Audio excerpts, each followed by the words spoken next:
What's up, guys? Welcome back to Among the Fins. I am your host, Aaron. Today we're going to be talking about the album Evergreen by the band After the Burial. After the Burial started about 2002. They are from Minneapolis, Minnesota. They have 6 studio albums, and they are considered to be a progressive metal core slash kind of deathcore band. They're not technically deathcore, but I feel like they have some pretty solid deathcore elements to them. So before I get started on the review, I just want to give a shout out to you guys and say thank you guys so much for taking time out of your day to watch my video.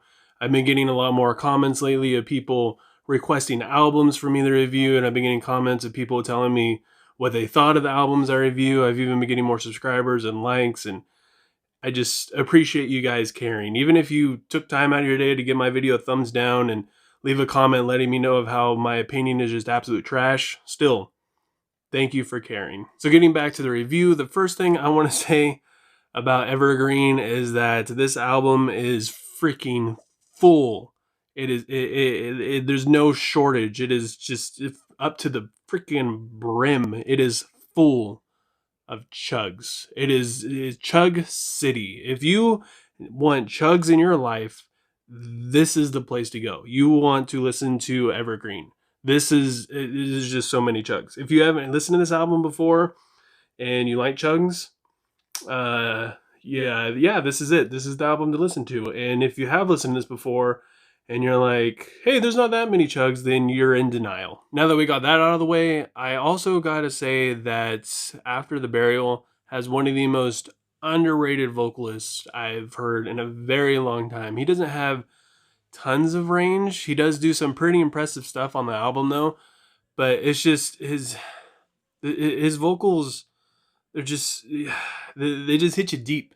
They got tons of emotion even when they don't mean to be, and even on the songs that are less passionate and don't carry that much emotion with them, they still hit you hard. Especially on the song Quicksand, which I wasn't really that into the song, but it just, instead of having like crazy high vocal ranges, the vocalist, which I'm gonna butcher his name, it's just kind of my thing. If you got a last name that's something other than like Johnson or Smith, I don't know how to say it. So Anthony Notarmasu, I believe is his last name. He has one of, it's crazy because his vocals are deep throughout the entire album, but then randomly towards the end of Quicksand, they just drop just brutally low. And I don't know, I for some reason I thought it just sounds like somebody else is singing. It just the tone changes everything, fits the song really well, blew me away, and I was just like, damn. And honestly, the only reason why I wasn't really that into Quicksand is because it starts out with this freaking just groovy riff and patterns, and it's just, the song's really well written, but it doesn't really have a whole lot of dynamics to it. It just kind of stays that same kind of groove throughout the whole song. And it's not a bad song. It was just one that kind of fell in the middle for me, I guess. And trying to pick a favorite song on this album is almost impossible because the first 5 songs on this album out of the 9 songs on this album are just freaking solid bangers. And it comes down to either 1126 or the song In Flux. 1126 starts out with this kind of cool melody in the intro, but then once it gets into the verse, it kind of fell apart a little bit for me just because it has the same kind of drum pattern and riff style that almost every song on this album has, which is not really a bad thing. It just, you kind of want to hear more, you want a variety of riffs going on instead of kind of the same thing going on. One thing that I liked about this song though is that it just builds on itself constantly. It's just constantly building and building. For instance, when it goes into, from the verse to the chorus is actually, it feels smaller. So it's not as big and fast, as intense as the chorus. And then it goes into verse 2 and then it builds up again and it's huge. And then once it goes into the bridge is almost non-existent. Like the vocals are like whispered into an echo. And then all of a sudden the last chorus comes in and it's huge again.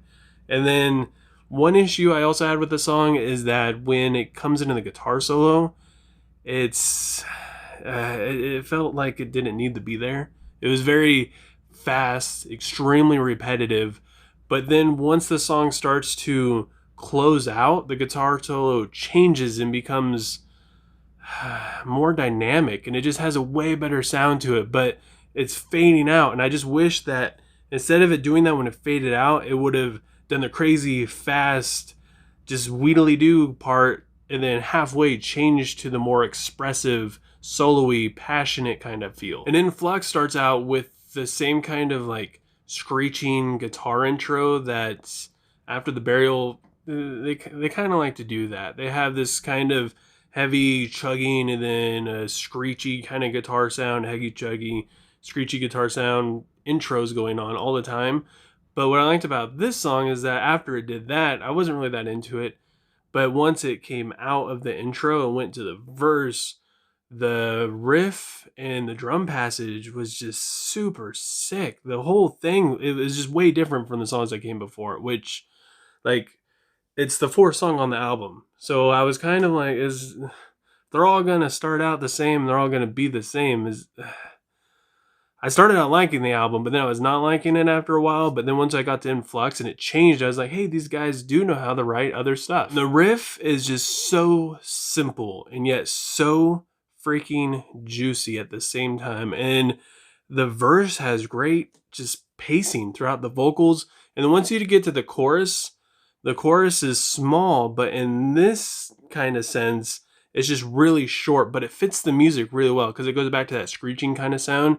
And the lyrics mixed with the vocals and the pacing, it just started to come together for me, and I started to actually fall in love with the song more and more. And then when verse 2 comes in, it just brings it hard, just so freaking, it just brings it so hard.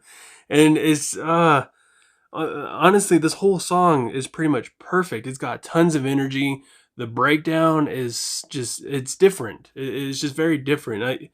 Like I said, like the first three songs, you're kind of like, they all have the same kind of sound, but then once it gets in Flux, it changes everything. And you start to see the actual progression going on throughout the whole album. And the lyrics in Influx are also tremendous as well. The lyrics throughout the whole album are pretty good, but in Influx, it just has just great, beautiful imagery. Like it just paints this amazing picture, and it communicates the song to you extremely well. And the first song on the album, Behold the Crown, is kind of what sets the pace for the whole, like I was saying, the intro, where it's got like this chug and then a screech and a chug and a screech. It's got really tight pinched harmonics going on.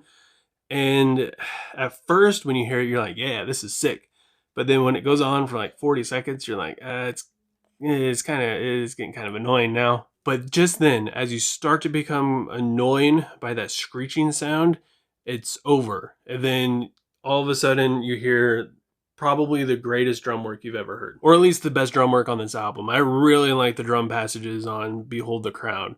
And also the bass was pretty solid too. I wasn't expecting to hear that much bass, but it fits all the chugging really well. And normally when there's chugging mixed with bass, it's just all just one big muddled up blur. But you can actually hear the bass guitar being played, which was kind of refreshing in a sense. And the song that comes directly after it is Exist, which it didn't stand out to me all that much. I enjoyed it, but it just kind of fit into the whole chug fest that was Behold the Crown.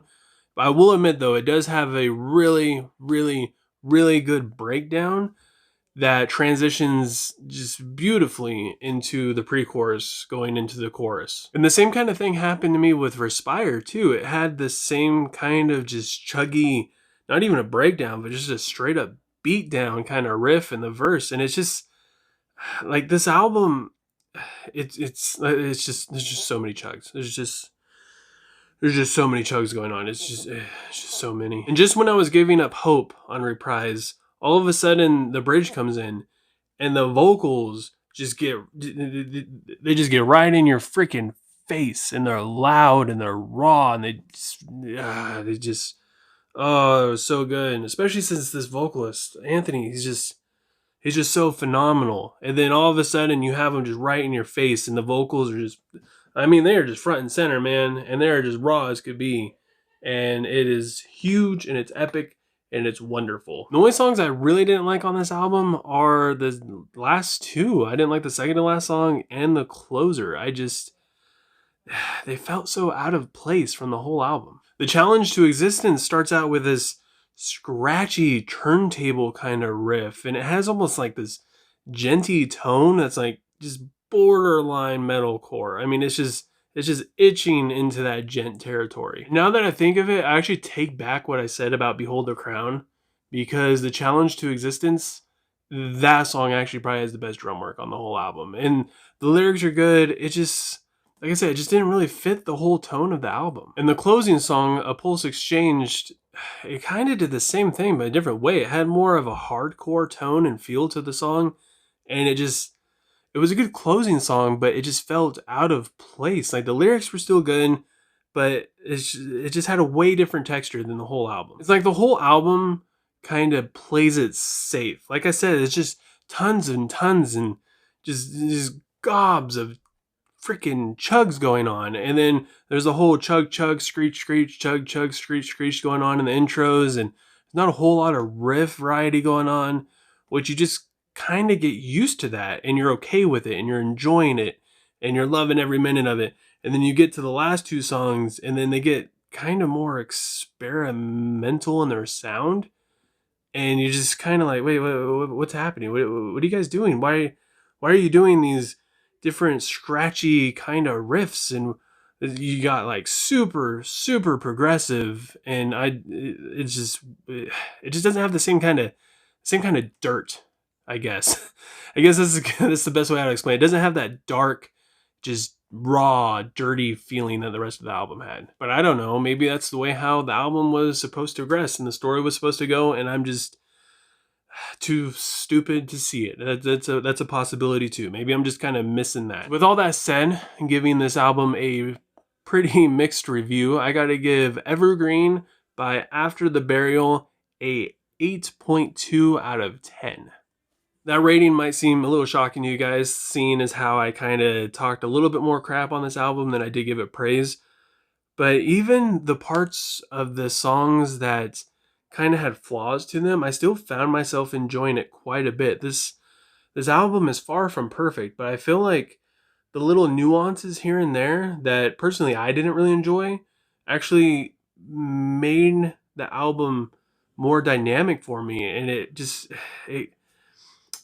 gave it more layers in a way. For instance, the song The Great Repeat, which I didn't even talk about that song. I didn't even mention it, because when it started out, I hated it. I didn't like it at all. The Great Repeat, I was just, it was kind of boring. It was bland. It started out with this cool arpeggio, and then it went into their typical just chug fest, and I was not really feeling it. But by the time the song was over, I loved it. It was a great freaking song, and that's just kind of the charm with After the Burial. They're really good at writing songs, and you have to look at the whole song, the whole picture. You can't just pay attention to one tiny little bit of a song or an album and be like, yeah, this thing sucks. If you listen to the whole thing, the whole big picture, even the songs that didn't really fit in the album for me, I mean, they're still good. It just felt out of place. I still loved it.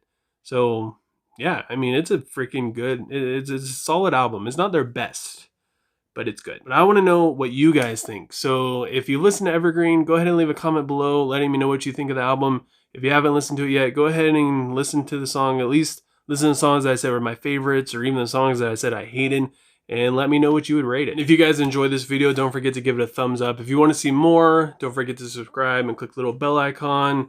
That way you don't miss out on my future uploads, and it helps support me, and I appreciate it tremendously if you do either one of those things. And I just want to say thank you guys again so much for watching. If you have an album you want to review, go ahead and comment below letting me know what it is.